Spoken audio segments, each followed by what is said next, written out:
So here's how you can put a filter on a Google Meet on the iPhone. Let's get started.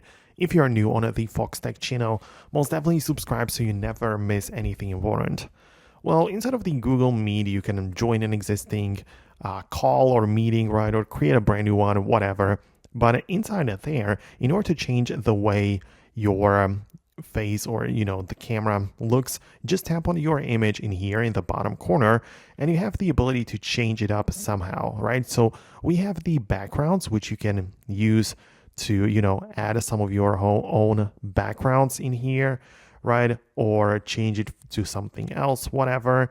And you also have the filters in place. So they're like funny character filters, costumes, and all of the other things which you can explore. You can even expand it to get like more of them to show up, right? So you can scroll through them and whatnot.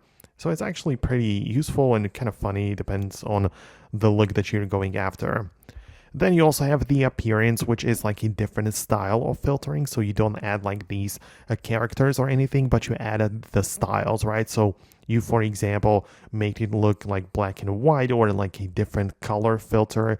You can apply in here, right? So it can be sunlight, moonlight, whatever, right? And that's how you can set up your effects to make the meeting look the best you can and just set it up the way that you prefer. So let me know in the comments below if you managed to set it up the way that you wanted. Thanks a lot for watching and your support, and most definitely subscribe so you never miss tutorials and videos like this one, and I'll see you later in the upcoming tutorials as well.